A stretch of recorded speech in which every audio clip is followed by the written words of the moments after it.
প্রিয়জনের সঙ্গে ঈদ আনন্দ ভাগাভাগি করতে রাজধানী ছাড়ছেন মানুষ। রেল, সড়ক, নৌ সব যাত্রাপথেই স্বস্তির ছাপ। কমলাপুর রেল স্টেশন থেকে প্রায় সব ট্রেনই ছেড়েছে সময় মতো। সড়ক পথেও নেই ঝক্কি ঝামেলা। তবে আজ শেষ কর্মদিবস হওয়ায় দুপুরের পর বাড়ে যাত্রী চাপ। ঈদে ঘরমুখো মানুষের খবর জানবো। এই মুহূর্তে সদরঘাট লঞ্চ টার্মিনালে আছেন সহকর্মী তোহা খান তামিম, বিমানবন্দর রেল স্টেশনে আছেন সহকর্মী সাইফুল রুদ্র এবং ঢাকা ময়মনসিংহ সড়কের চান্দনায় আছেন সহকর্মী মেহেদী হাসান। সরাসরি প্রথমেই যাচ্ছে তামিমের কাছে। তামিম, পন্টুনে অপেক্ষারত যে লঞ্চগুলো রয়েছে সবগুলো লঞ্চই ছাড়বে রাত্রি 8টা থেকে 9টার মধ্যে। তারপরও আমরা দেখতে পাচ্ছি যে সদরঘাটের পন্টুন জুড়ে একেবারে লোকে লোকারণ্য। আমি একটু দেখাতে চাই, ঠিক আপনারা দেখতে পাচ্ছেন যে শেষ মুহূর্তে আজকে যে কর্মদিবস, শেষ কর্মদিবসের আজকে শেষ, এবং আমরা লক্ষ্য করছি যে পন্টুন জুড়ে এখনই ঠিক দুপুরের পর থেকেই যাত্রীর যে আনাগোনা, দক্ষিণবঙ্গের যে যাত্রীরা তাদের যে আনাগোনা শুরু হয়েছে পুরো পন্টুন জুড়ে। আমরা দেখতে পাচ্ছি যে প্রচুর মানুষ এই মুহূর্তে পন্টুনে অপেক্ষা করছেন তাদের যে কাঙ্ক্ষিত লঞ্চ, গন্তব্যের লঞ্চ, সেই লঞ্চে ওঠার জন্য। পাশাপাশি অনেকে ইতোমধ্যে লঞ্চে উঠে বসে পড়েছেন, তাদের যে সিট সেই সিট তারা নিয়েছেন। এবং আমরা লক্ষ্য করছি যে দক্ষিণবঙ্গের যে বিভিন্ন রুটগুলো রয়েছে, বিশেষ করে বরিশাল, ভোলা, ঝালকাঠি, পটুয়াখালী, বরগুনা সহ বিভিন্ন যে লঞ্চগুলো রয়েছে সেই লঞ্চগুলো ইতোমধ্যেই পন্টুনে অপেক্ষা রয়েছে এবং যাত্রীরা কিন্তু ইতিমধ্যেই তাদের যে সিট সেই সিটে তারা বসে পড়েছেন এবং এখনই তারা যে টিকিট সংগ্রহ করছেন। দুপুরের পর থেকে মূলত আমরা লক্ষ্য করছি যে সদরঘাটে মানুষের যে আনাগোনা সেটি আমরা লক্ষ্য করছি। পাশাপাশি এই বিপুল সংখ্যক যে যাত্রী চাপ, সেই যাত্রী চাপ সামাল দেওয়ার জন্য BIWTA সহ অন্যান্য আইনশৃঙ্খলা বাহিনীর সদস্যদের কিন্তু আমরা টহল দিতে দেখেছি। পাশাপাশি আমরা পুলিশ, র্যাব, অন্যান্য যে রয়েছে, পাশাপাশি আমরা সেনাবাহিনীর যে টহল টিম, সেই সেনাবাহিনীর টহল টিমও আমরা এখানে লক্ষ্য করেছি। কিছুক্ষণ আগে এখানে পন্টুন দিয়ে সেনাবাহিনীর একটি টহল টিম এখানে চলে গেছে এবং আমরা লক্ষ্য করছি যে ঠিক সেনাবাহিনীর যে টহল, সেই টহল অব্যাহত রয়েছে এবং তারা নজরদারি করছেন। BIWTর পক্ষ থেকে বলা হয়েছে যে এখানে অতিরিক্ত যাত্রী চাপের কারণে যাতে করে কেউ অতিরিক্ত যাত্রী বহন করতে না পারেন সেই বিষয়টা তারা বারবার করে লক্ষ্য করছেন এবং আমাদেরকে জানিয়েছেন বলে তারা আসলে দাবি করছেন। তো সব মিলিয়ে বলা যায় আজকে শেষ কর্মদিবস, নারীর টানে মানুষ বাড়ি ফিরছেন এবং প্রিয়জনের সাথে ঈদ আনন্দ ভাগাভাগি করে নেওয়ার জন্য দক্ষিণবঙ্গের যে যাত্রীরা, সেই দক্ষিণবঙ্গের যাত্রীরা তারা তাদের যেই শেকড়ের পানে ছোটার জন্য যে প্রস্তুতি, সেই প্রস্তুতি তারা নিচ্ছেন।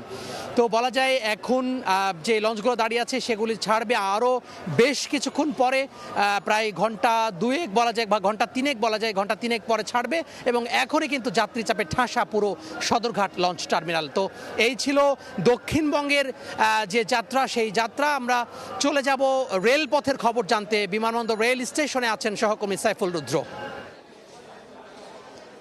কিছুক্ষণ আগে বিমানবন্দর রেলওয়ে স্টেশন থেকে সিরাজগঞ্জগামী সিরাজগঞ্জ এক্সপ্রেস ট্রেনটি ছেড়ে গেছে, অর্থাৎ ঘড়িতে তখন 4:56।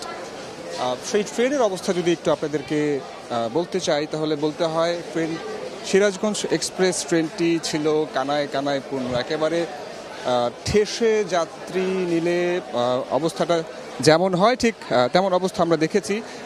তিল ধারণের ঠাঁই ছিল না কম্পার্টমেন্টগুলোতে, প্রত্যেকটি বগি ছিল যাত্রীতে ঠাসা এবং সবচেয়ে যেটি ভীতিকর ব্যাপার সেটি ছিল যে যাত্রীরা যাতায়াতের জন্য, অর্থাৎ এই ঈদে তারা সবাই বাড়ি যাচ্ছেন, তারা যেন বাড়ি পর্যন্ত যেতে পারেন সেই জন্য তারা জীবনের ঝুঁকি নিয়ে দরজায় পর্যন্ত ঝুলে যেতে আমরা দেখেছি।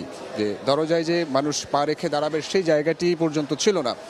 তো এমন অবস্থায় যাত্রীরা ট্রেনে যাতায়াত করছেন। সিরাজগঞ্জ এক্সপ্রেসের চিত্র আমি তাই দেখতে পেয়েছি এবং আরও যেটি ভয়াবহ সেটি হচ্ছে যে অনেককেই দেখেছি ট্রেনের ছাদে চড়ে যাতায়াত করতে, অর্থাৎ সিরাজগঞ্জ এক্সপ্রেসে বেশ কিছু বগির ছাদে আমরা যাত্রীদেরকে চড়তে দেখেছি। এখন এই মুহূর্তে 1 নম্বর প্ল্যাটফর্মে আছে সুবর্ণ এক্সপ্রেসটি কিছুক্ষণ আগে, অর্থাৎ 3 মিনিট আগে কমলাপুর রেল স্টেশন থেকে ছেড়ে এসে বিমানবন্দরে পৌঁছেছে। সেটার সম্ভাব্য ছেড়ে যাওয়ার সময় দেখানো হয়েছিল 4:58। সেই সময়ে ইতিমধ্যে পেরিয়ে গেছে, কিন্তু পরবর্তী সম্ভাব্য ছাড়ার সময়টুকু কখন সেটা বলা হয়নি। আমরা যতটুকু কথা বলে জানতে পেরেছিলাম তারা জানিয়েছে যে সেটা 5:10 কিংবা 5:15 মধ্যে বিমানবন্দর রেলওয়ে স্টেশন ছেড়ে যাবে। আরও কিছু তথ্য দিয়ে রাখি, যমুনা এক্সপ্রেস তারাকান্দির উদ্দেশ্যে ছেড়ে যাওয়ার কথা রয়েছে 5:13, চিলাহাটি এক্সপ্রেস চিলাহাটির উদ্দেশ্যে ছেড়ে যাওয়ার কথা রয়েছে 5:28, তিতাস কমিউটার আখাউড়ার উদ্দেশ্যে ছেড়ে যাওয়ার কথা রয়েছে সন্ধ্যা 6:16। ব্রহ্মপুত্র এক্সপ্রেস দেওয়ানগঞ্জ 6:43 এবং নরসিংদীর কমিউটার ট্রেন ভৈরব বাজারের উদ্দেশ্যে ছেড়ে যাবে সন্ধ্যা 7টা নাগাদ। সবশেষ এখানে দেখানো হচ্ছে যে 11 সিন্ধুর গধূলি সেটা ছেড়ে যাবে 7:13 কিশোরগঞ্জের উদ্দেশ্যে। যাত্রীরা আমাদেরকে অভিযোগ করছিলেন যে টিকিট কেটেও তারা স্ট্যান্ডিং টিকিটের যাত্রী হিসেবে ট্রেনে চড়ে যাচ্ছেন। তো এই মুহূর্তে এই ছিল বিমানবন্দর রেলওয়ে স্টেশন থেকে আমার কাছে এই মুহূর্তের তথ্য। আমরা এখন ঢাকা ময়মনসিংহ মহাসড়কে যেতে চাই, সেখানে আছেন আমাদের সহকর্মী মেহেদী হাসান, তার কাছে জানবো এই মুহূর্তের খবরাখবর। মেহেদী, বেলা যত বাড়ছে ততই কিন্তু সড়কে যানবাহনের চাপ যেমন বেড়েছে, তেমনি কিন্তু এই এলাকার মানুষ, বিশেষ করে গাজীপুরের যে মানুষ, গাজীপুরের যারা গার্মেন্টস প্রতিষ্ঠানের কর্মী এবং যারা এই এলাকায় অস্থায়ী বাসিন্দা, তারা কিন্তু নারীর টানে বাড়ির পানে ছুটছেন। এবং এই মুহূর্তে দেখতে পাচ্ছি দুপুর নাগাদ আমরা যতটুকু জানতে পেরেছি যে প্রায় 50% কিন্তু গার্মেন্টস প্রতিষ্ঠান এর মধ্যে ছুটি হয়ে গিয়েছে এবং সেই প্রতিষ্ঠান ছুটি হওয়ার ফলে কিন্তু যারা ছুটি পেয়েছেন তারা কিন্তু আজকে বাড়িতে যাচ্ছেন। বিশেষ করে একটু জানিয়ে রাখতে চাই যে গাজীপুরের মোট গতকাল রাতে কিন্তু 10% গার্মেন্টস প্রতিষ্ঠান ছুটি হয়েছে এবং আজকে এর মধ্যে 40% গার্মেন্টস প্রতিষ্ঠান ছুটি হওয়ার তথ্য আমরা পেয়েছি। সুতরাং যারা ছুটি পেয়েছেন তারা বাড়ির পানে ছুটছেন। সেই বাড়ির পানে দুপুরের পরপরই তারা কিন্তু আধাবেলা কাজ করার পর তারা কিন্তু বাড়িতে যাচ্ছেন। তারা আসলে আমাদেরকে যেমনটি বলছেন যে ধাপে ধাপে গার্মেন্টস প্রতিষ্ঠান ছুটি হওয়ার ফলে কিন্তু এবার এই সড়কে, বিশেষ করে ঢাকা ময়মনসিংহ মহাসড়কে আমরা রয়েছি, সেই ঢাকা ময়মনসিংহ মহাসড়কে কিন্তু কিছুটা চাপ এখন লক্ষ্য করা যাচ্ছে, যদিও দুপুরের আগ পর্যন্ত কিন্তু স্বস্তির যাত্রা কিন্তু তারা পেয়েছেন, এমনটাই কিন্তু আমাদের জানিয়েছেন। একটু জানিয়ে রাখতে চাই, এটি কিন্তু ঢাকা ময়মনসিংহ মহাসড়ক। সড়কের দুপাশে আমরা যেমনটি দেখতে পাচ্ছি যে বিশেষ করে ঢাকায় ঢোকার যে গাড়িগুলো রয়েছে সেগুলো যেমন উপচে পড়া ভিড় রয়েছে, আবার ঢাকা থেকে বের হওয়ার যে গাড়িগুলো রয়েছে সেগুলোতেও কিন্তু আমরা চাপ লক্ষ্য করছি। এবং এর বাইরেও গাজীপুরের যে আরেকটি মূল পয়েন্ট চন্দ্রা, সেখানেও কিন্তু আমরা দেখেছি কিন্তু যানবাহনের চাপ লক্ষ্য করা রয়েছে। একটু জানিয়ে রাখতে চাই যে অন্যান্য সময়, যে বিশেষ করে আমরা ঈদের সময় যে বাড়তি চাপ সামাল দিতে কিন্তু আইন শৃঙ্খলা বাহিনীকে দেখেছি যে ঢাকামুখী যে লেনটি, সেই লেনটি ব্যবহার করে কিন্তু ঢাকা থেকে যানবাহনের গাড়ি বের করা হয়। তবে এবার কিন্তু সেটি সম্ভব হচ্ছে না, কেননা কোরবানির পশু রয়েছে। আমরা বিপুল পরিমাণ কোরবানির পশু আমরা দেখেছি সকাল থেকে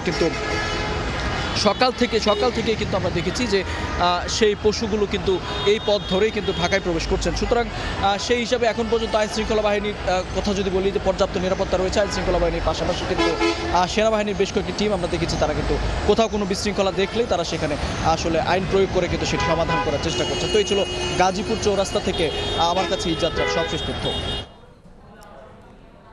গাজীপুর চৌরাস্তা থেকে মেহেদী হাসান জানাচ্ছিলেন সড়ক পথে মানুষের ঘরমুখ মানুষের খবরাখবর। এর আগে বিমানবন্দর রেল স্টেশন থেকে যোগ দিয়েছিলেন সহকর্মী সাইফুল রুদ্র, তিনি রেলপথে মানুষের যাতায়াতের খবর জানাচ্ছিলেন। এবং এর আগে সদরঘাট থেকে যোগ দিয়েছিলেন সহকর্মী তোহা খান তামিম, তিনি জানাচ্ছিলেন লঞ্চে ঘরমুখ মানুষের যাতায়াতের খবর।